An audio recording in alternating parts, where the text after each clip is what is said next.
నేను ఎప్పుడూ చెప్తూ ఉంటా, ఒకవేళ మీరు కనుక మీ డబ్బుని ఇన్వెస్ట్మెంట్ చేద్దాం అనుకున్నట్లయితే ఎంతైతే డబ్బుని పెట్టుబడి పెడుతూ ఉన్నారో దానిలో ఎక్కువ పర్సంటేజ్ని ఈక్విటీ మార్కెట్లో పెట్టుబడి పెట్టండి. ఎప్పుడైతే మీ ఏజ్ అన్నది తక్కువ అప్పుడు. సర్లే, ఎంత డబ్బుని మేమైతే ఈక్విటీ మార్కెట్లో పెట్టుబడి పెట్టాలి? సింపుల్ అండి, 100 minus age. For example, me age 30 అనుకోండి, 100 మైనస్ 30 70% ఆఫ్ అమౌంట్ని మీరైతే ఈక్విటీలో పెట్టుబడి పెట్టండి. ఫర్ ఎగ్జాంపుల్, ప్రతి మంత్ మీరు 10,000ని సేవ్ చేద్దాం అనుకుంటున్నారు. మీ జీతంలో ప్రతి మంత్ 10,000ని సేవ్ చేసి దీన్ని కనుక ఇన్వెస్ట్మెంట్ చేద్దాం అనుకున్నట్లయితే 7,000, అంతే కదా? 10,000లో 70% అంటే 7,000ని ఈక్విటీలో పెట్టుబడి పెట్టండి. ఈక్విటీలో పెట్టుబడి పెట్టడానికి చాలా ఆప్షన్స్ ఉన్నాయి. బెస్ట్ వచ్చేసి mutual funds, equity mutual funds. అర్థమైందా అండి? అసలు ఈక్విటీ మ్యూచువల్ ఫండ్ అంటే ఏంటి? ఫండ్ మేనేజర్ ఎక్కువ డబ్బుని ఈక్విటీ మార్కెట్లో ఇన్వెస్ట్మెంట్ చేస్తూ ఉంటాడు. సో ఎక్కువ రిటర్న్స్ మనకి రావడానికి ఛాన్స్ ఉంది. యావరేజ్గా 12% రిటర్న్స్ రావడానికి ఛాన్స్ ఉంది. సో ఈ 7,000 తీసుకెళ్ళి ఒకే ఈక్విటీ మ్యూచువల్ ఫండ్లో పెట్టుబడి పెట్టాలా? కాదు, మనం డైవర్సిఫై చేసుకోవాలి. ఎందుకంటే ఈక్విటీ మ్యూచువల్ ఫండ్స్లో చాలా టైప్స్ ఉన్నాయి. Large cap, mid cap, small cap అని చెప్పి.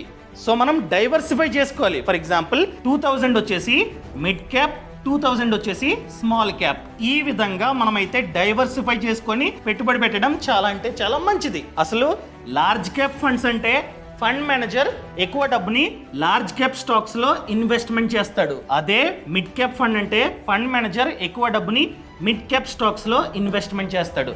అదే స్మాల్ క్యాప్ అంటే ఫండ్ మేనేజర్ ఎక్కువ డబ్బుని స్మాల్ క్యాప్ స్టాక్స్ లో ఇన్వెస్ట్మెంట్ చేస్తాడు. అది ఏంటి? దీనికో ఫండ్ని మేమైతే చూస్ చేసుకోవాలా?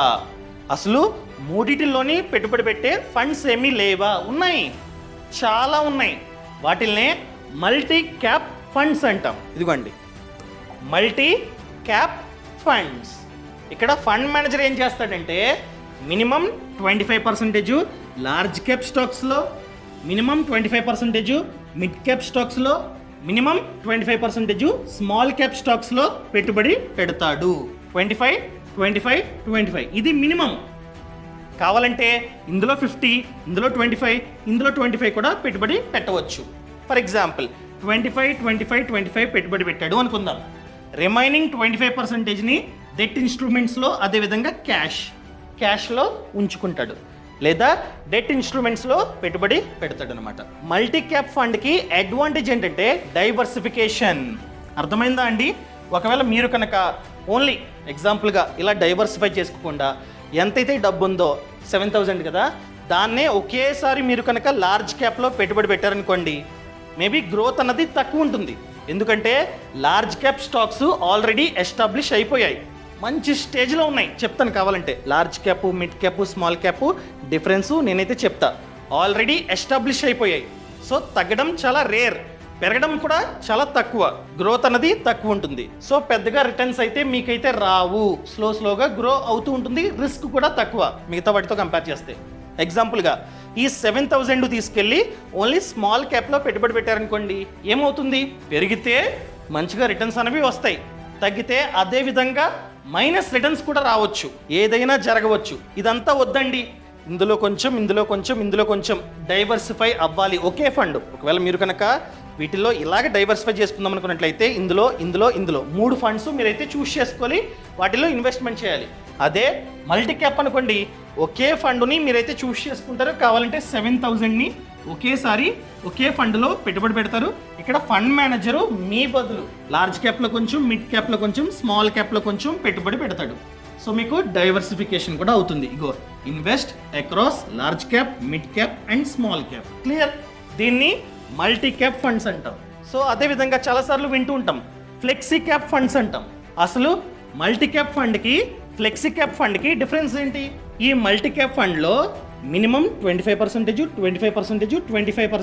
ఈ విధంగా పెట్టుబడి పెట్టాలి, లేదా 50, 25 కూడా పెట్టుబడి పెట్టవచ్చు. కానీ ఫ్లెక్సీ క్యాప్ ఫండ్ కూడా సేమ్ ఇలాగే వర్క్ అవుతుంది. కానీ ఫ్లెక్సీ క్యాప్ ఫండ్లో లిమిట్ అంటూ లేదు. మినిమం 25% ఇందులో పెట్టాలి, 25 ఇందులో పెట్టాలి, 25 ఇందులో పెట్టాలన్న లిమిట్ అయితే లేదు.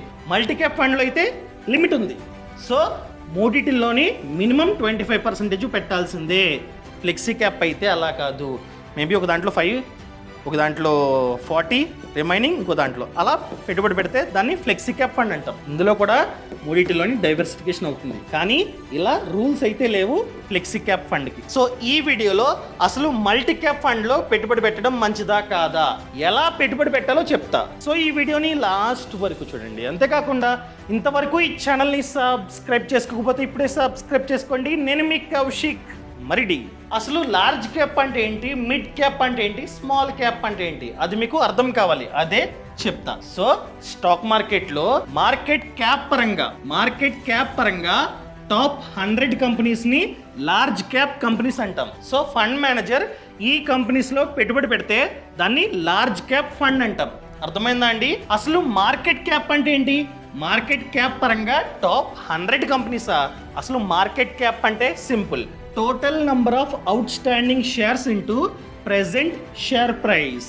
ఫర్ ఎగ్జాంపుల్ XYZ అనే కంపెనీ ఉంది, ఆ కంపెనీకి 1000 షేర్స్ అయితే ఉన్నాయి. ఇదిగోండి 1000 షేర్స్ అయితే ఉన్నాయి, అన్నీ కలిపి ప్రెసెంట్ షేర్ ధర 100.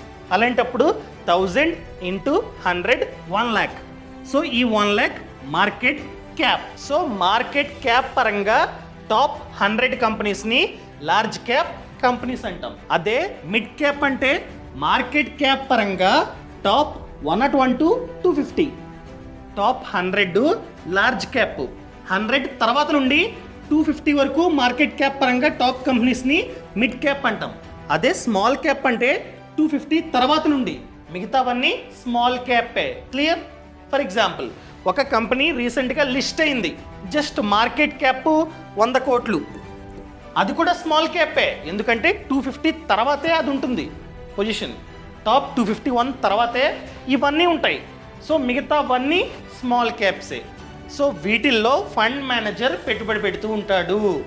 సో ఈ లార్జ్ క్యాప్ చూసుకున్నట్లయితే ఏమవుతుందంటే ఇవన్నీ పెద్ద పెద్ద కంపెనీస్. మీకు కావాలంటే ప్రాక్టికల్గా చూపిస్తాను ఆగండి, ఏమేం కంపెనీస్ టాప్ 100లో టాప్ 250 తర్వాత ఉన్నాయో. ఇదిగోండి ఫస్ట్ వన్ రిలయన్స్ ఇండస్ట్రీస్. ఎంత మార్కెట్ క్యాప్? 20 lakh crore, 20 లక్షల కోట్లు మార్కెట్ క్యాప్. ఇది ఇండియాలో టాప్ 1. సెకండ్ వన్ TCS, ఎంత? 13 lakh crore. And third one HDFC, ఎంత? 11 lakh crore. ఇవన్నీ లార్జ్ క్యాప్. ఎంతవరకు? 100 వరకు. మనం చూద్దాం, 25 కదా, ఇదిగోండి 100 ఇక్కడ వరకు. ఇవన్నీ లార్జ్ క్యాప్ స్టాక్స్. వీటిల్లో ఫండ్ మేనేజర్ ఎక్కువ డబ్బుని పెట్టుబడి పెడితే అది లార్జ్ క్యాప్ ఫండ్. ఇంకా తర్వాత నుండి ఇదిగోండి 101, ఇక్కడ నుంచి మిడ్ క్యాప్. ఎంతవరకు? 250 వరకు. చూద్దామా? ఇవన్నీ మిడ్ క్యాప్ స్టాక్స్ అనమాట. 250 కదా, ఇదిగోండి 250. ఏది?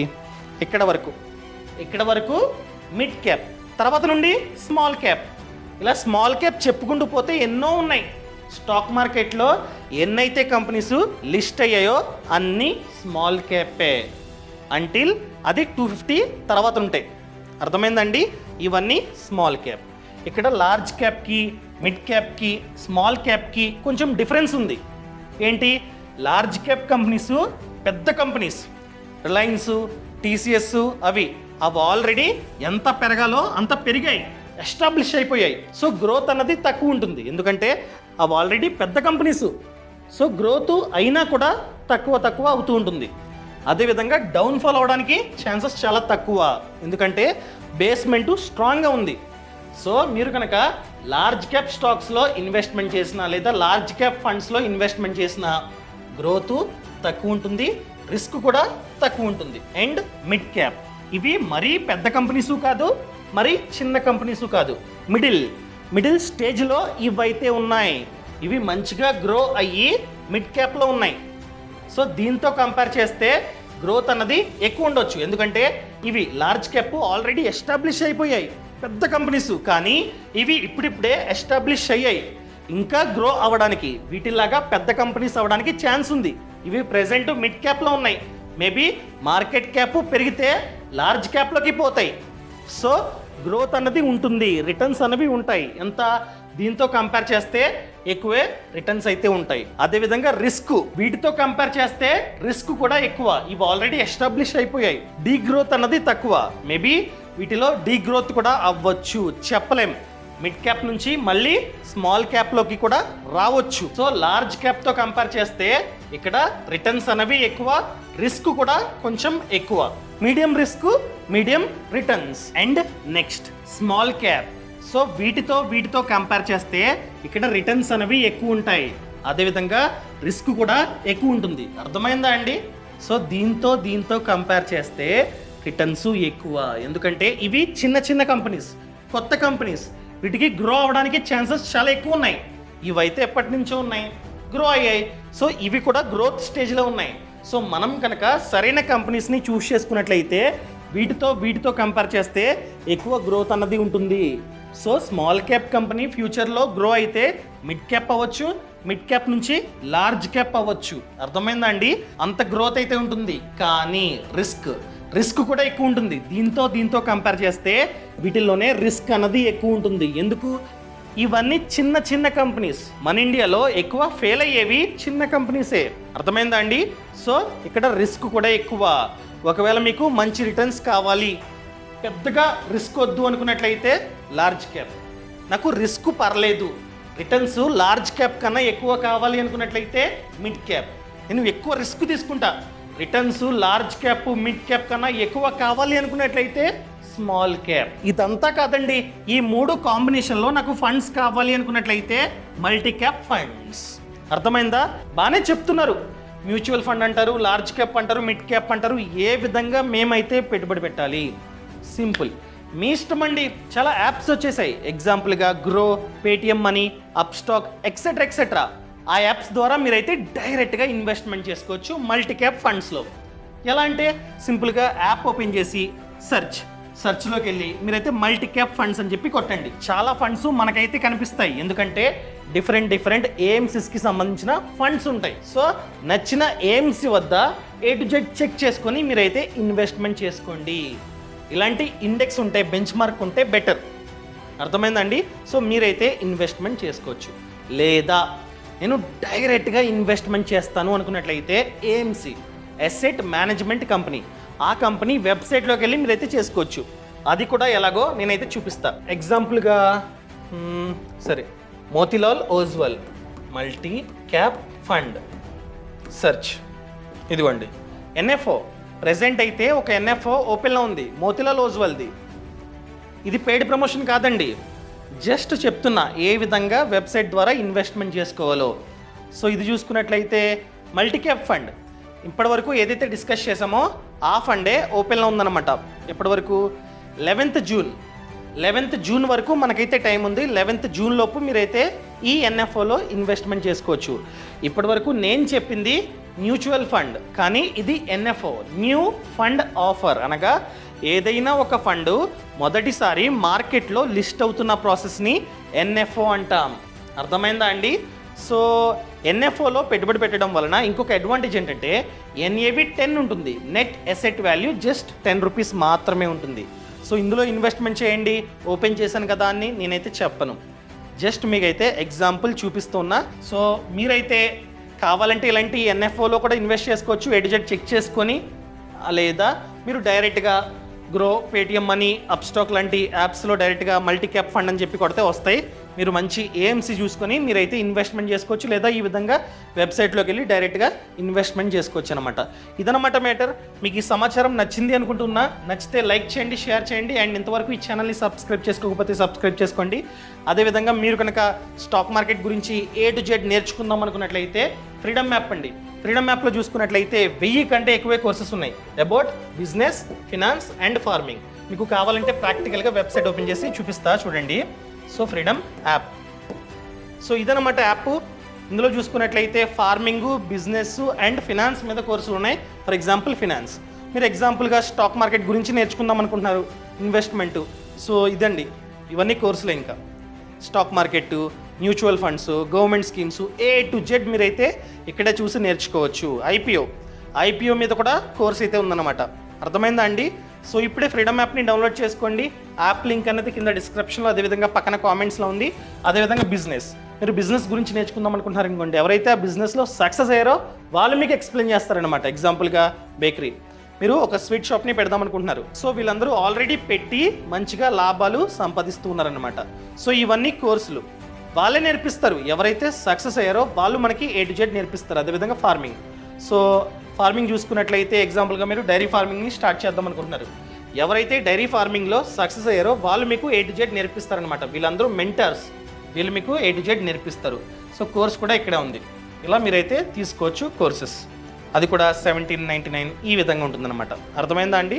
సో ఇప్పుడే ఫ్రీడమ్ యాప్ని డౌన్లోడ్ చేసుకోండి. యాప్ లింక్ అన్నది కింద డిస్క్రిప్షన్లో ఉంది. సో ఫ్రీడమ్ యాప్ లింక్ అన్నది కింద డిస్క్రిప్షన్లో, అదేవిధంగా పక్కన కామెంట్స్లో ఉంది. ఇప్పుడే డౌన్లోడ్ చేసుకోండి. Thank you so much. Thanks for watching. జై హింద్.